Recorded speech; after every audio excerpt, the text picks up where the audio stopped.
We're looking at factoring by grouping again. This is part of Math 039, section 2.4, part B. And that second example had a squared b plus 2b minus 3a squared minus 6. Okay, the first thing I want to do is actually add in a problem before this. And if I have something like 3x d, for example, plus 2d. Okay. In this case, I have a greatest common factor of d. Okay. And I know that I can factor this, at the end here, by factoring that d out, which would leave me with d times 3x from the first part, plus 2 from the second part. So I want to keep that in mind as we look at this next example, which is going to be using a new style, not the same style as the previous one, which is factoring out a greatest common factor, but a very similar style called, I'm trying to see if I can type it here, factoring, got to do that to make a space, by grouping. Okay, factoring by grouping. I'm not actually in a typing window here, so it's hard to type some of these things, but there we go. Okay, the first one was factoring out of GCF, now factoring by grouping.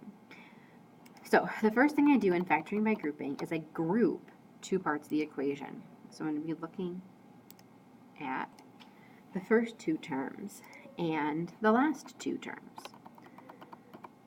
Okay, so if I separate, just highlighting these, first two terms and the last two terms, I can see that the first two terms have b in common.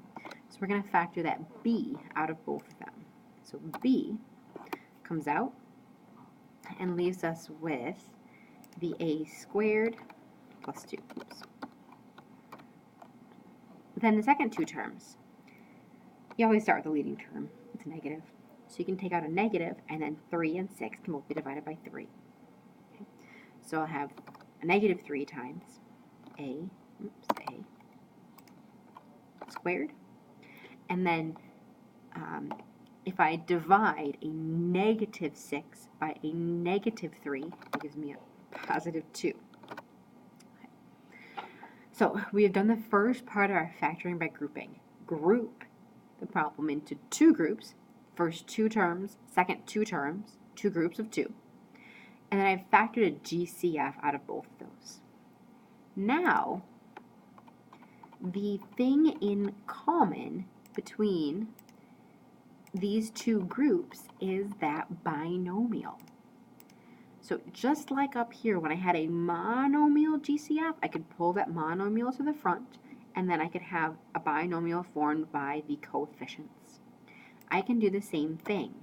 I can factor out that binomial GCF, that one piece that was in common, and then when I factor it out, when I pull that to the front, I'm going to have a new parenthesis with the coefficients.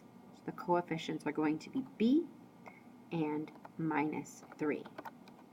So this is our final answer for having this factored by grouping.